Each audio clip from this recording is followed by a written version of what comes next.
Hello friend, मेरे YouTube channel में आपका स्वागत है। अगर आपके मन में ये डर चल रहा है कि एग्जाम में क्या होगा, कुछ याद नहीं, नंबर कम आएंगे, तो सबसे पहले एक बात याद रखिए, घबराना बंद करिए। डर से नहीं, सही रणनीति से पेपर जीता जाता है। आज मैं आपको ऐसा तरीका बताने वाला हूं जिससे आप कम समय में भी आत्मविश्वास के साथ हिंदी का पेपर लिख सकते हैं और पास हो सकते हैं। आपको कोई फेल नहीं कर सकता है। केवल 10 मिनट के वीडियो में आपको 100% तैयारी। दोस्तों, आपको सबसे पहले बड़े क्वेश्चनों को करना है। जो चीज़ें मैं आपको बताऊंगा वही चीज़ें, जितनी चीज़ें आप कर लेंगे तो आप एग्जाम में टॉप तो नहीं कर सकते हैं, लेकिन पास फेल भी नहीं हो सकते हैं, बिल्कुल पास हो जाएंगे। 70% आपका फिक्स हो जाएगा, ये मान के चलिए। तो दोस्तों, आपको सबसे पहले कवि का जीवन परिचय, अगर जीवन परिचय याद है तो अच्छी बात है, और नहीं याद है तो उससे भी अच्छी बात है। लेकिन और दूसरा चीज, लेखक जीवन परिचय, दोनों जीवन परिचय अगर याद किए हैं तो ठीक है, नहीं याद किए तो उसका तरीका हम बता देंगे, आपको 5 मिनट में याद हो जाएगा। तो आप जीवन परिचय यानी कवि का जीवन परिचय और लेखक का जीवन परिचय, दोनों जीवन परिचय को याद करने के लिए आपको सबसे पहले मैं बता दूं, उनका नाम याद करिए, जन्म और जन्म स्थान, माता का नाम, पिता का नाम, गांव का नाम और शिक्षा। बस इतनी चीजें, 1 2 3 4 5 6 7, केवल 7 चीजें आपको लिख लेनी है। यानी कि कवि का जीवन परिचय, यानी जो कवि है उनके, यानी 1 2 और 3, लगभग 3 चैप्टर का लिख लें। इतना चीजें, 7 चीजें, और लेखक में भी 3 चीजें यही लिख लें। 7 चीजें में से 7 चीज लिख लें और बकिया इसको मिला जुला करके इस तरह से, किसी तरह से 2 या 3 पेज में इसको पूरा कर दें। आपका ये 10 नंबर क्लियर हो जाएगा। इतनी चीजें कर देंगे तो आप 10 नंबर, यानी कि कवि का जीवन परिचय जो होता है 5 नंबर में आता है, और लेखक का जीवन परिचय 5 नंबर में, यानी 5 और 5 10 नंबर आपका फिक्स हो जाएगा। इतनी चीजें कर लेंगे तो नाम, जन्म, जन्म स्थान, माता का नाम, पिता का नाम, गांव का नाम और शिक्षा, इतनी चीजें लिख देंगे तो आपको 5 नंबर में से 4 नंबर तो फिक्स मिल जाएगा। यानी अच्छे तरीके से लिख देंगे तो 5 में 5 भी मिल सकता है, सही होगा तो। और आगे तीसरी चीज, आपको संदर्भ, जो संस्कृत का संदर्भ आता है वो 5 नंबर का आता है। और संस्कृत के संदर्भ में अगर व्याख्या नहीं करेंगे, संदर्भ पाठ का नाम नहीं मालूम है, किसने इसको लिखा है ये भी नहीं मालूम है, तो आप केवल संदर्भ लिख देंगे तो आपको 3 नंबर मिल जाएगा। केवल संदर्भ लिख देंगे 3 नंबर में, छोड़ेंगे तो कुछ नहीं मिलेगा, बिल्कुल 0 मिलेगा।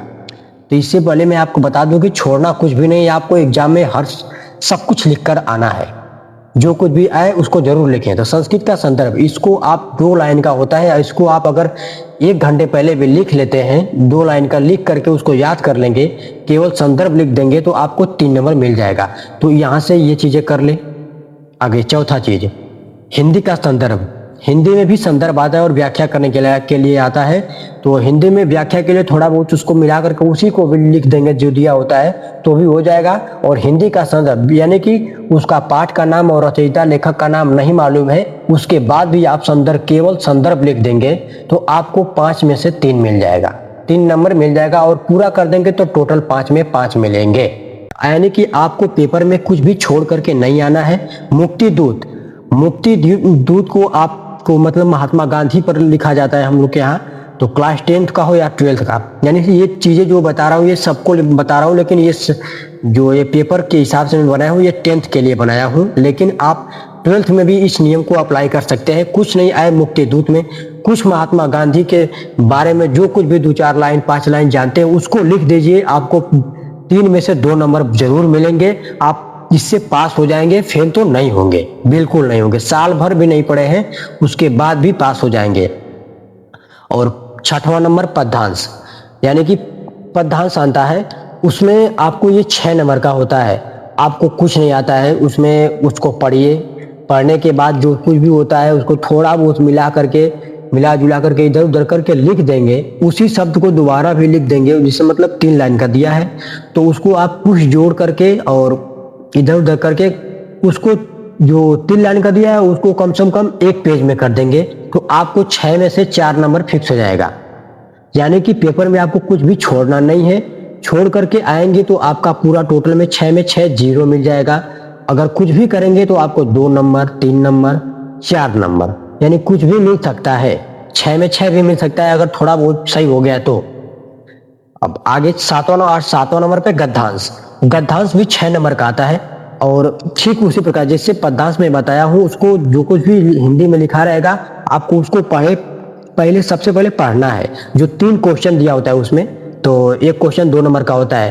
तो सबसे पहले आप संदर्भ दिया रहेगा तो संदर्भ लिख दीजिए। आपको नहीं मालूम है किस चैप्टर से है, कौन लिखा है और कौन नहीं लिखा है, तो केवल संदर्भ लिख देंगे तो आपको 2 नंबर में से 1 नंबर फिक्स हो जाएगा। यानी कि 2 क्वेश्चन जो बचे हैं उसको उसी में से पढ़ करके क्वेश्चन को लिखना होता है। आप उसको कुछ भी छोटे मोटे टूटे फूटे शब्द में लिख देंगे तो बिल्कुल 6 में से 4 नंबर आपको यहाँ से मिल जाएगा। अगर नहीं लिखेंगे तो ये 4 नंबर नहीं मिलेगा। 8वां नंबर पर आता है निबंध।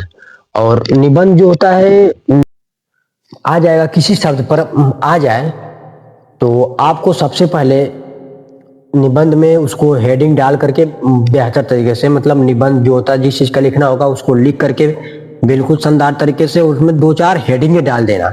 अगर हेडिंग डाल देंगे तो आपको ये रहेगा कि मतलब हेडिंग के हिसाब से आदमी जो चेक करेगा उसको बेहतर से बेहतर नजर आएगा कि मतलब लड़का लगता है पढ़ा लिखा है। आप भले से नहीं पढ़े लिख रहेंगे लेकिन फिर भी हेडिंग डाल करके लिखेंगे तो आपको साफ शब्द में लिखा रहेगा तो आपको 7 में से 5 नंबर जरूर मिलेगा।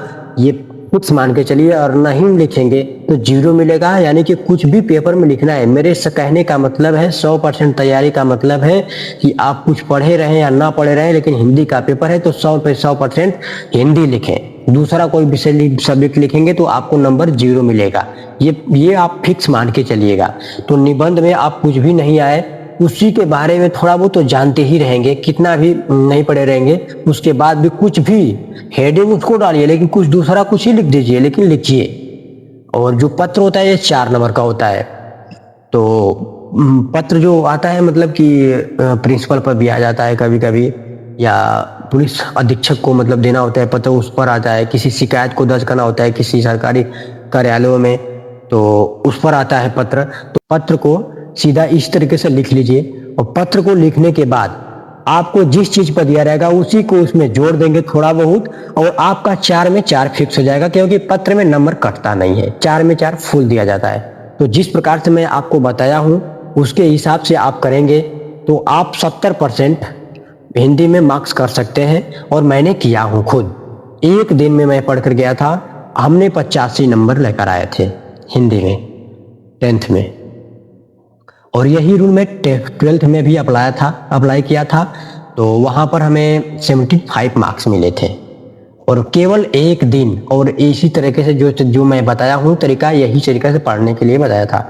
और आपने जो कुछ भी एग्जाम में क्वेश्चन लिखिएगा, क्वेश्चन को बिल्कुल सीरियल नंबर से और अच्छे तरीके से होना चाहिए प्रश्नावली। चाहे आप एग्जाम में कुछ भी लिखें या ना लिखें उससे मतलब नहीं है। तो आपको मैं बता दूं कि कितने नंबर का मैं बताया हूँ। 5 नंबर का कवि का जीवन परिचय, 5 का लेखक का 10 नंबर, और संस्कृत का संदर्भ 15 हो जाएगा। 5 नंबर का ये आता है तो 15 नंबर, और ये हिंदी का संदर्भ 20 नंबर हो जाएगा, और 20 और प्लस मुक्तिदूत जो होता है 3 नंबर का आता है। पद्यांश जो होता है वो 6 नंबर का आता है। गद्यांश भी 6 नंबर का आता है। निबंध जो होता है 7 नंबर, और पत्र जो होता है 4 नंबर। यानी कि इसके हिसाब से मैं आपको बता दूं तो 6 4 10 और 7 3 10, 10 10 20, 26, 2 और 2 4, यानी 46, 70 में से 46 मार्क्स आपको मिल जाएगा अगर इतना करेंगे तो। अगर इतना ना भी करें और जिसने नियम में आपको बताया हूं उस नियम को फॉलो कर देंगे तो 46 में से 30 नंबर तो फिक्स है। यानी 30 नंबर जब आप पा जाओगे और 30 स्कूल से पाओगे तो 60 मार्क्स हो जाएगा। और 20 नंबर का आपका आता है ट्रिपल, तो 20 नंबर के ट्रिपल में कुछ नकल हो जाए तो ठीक है, अगर नहीं होता है तो आप किसी तरीके से 5-7 या कर देंगे, यानी कि 67 से 70% आपका मेरिट बन जाएगा। तो आप इतना बिल्कुल करें, और वीडियो को लास्ट तक देखें हैं तो अगर वीडियो अच्छा लगा हो तो आप चैनल को सब्सक्राइब कर दीजिए, और वीडियो को थोड़ा लाइक, और जो कुछ भी गलती आपको नजर आती है इस वीडियो में तो उसको कमेंट में बता दीजिए, क्योंकि मैं बदलाव कर सकता हूं। और मैं सरस्वती माता से ये निवेदन करूंगा कि आप जो वीडियो देखें वो बिल्कुल पास हो जाए।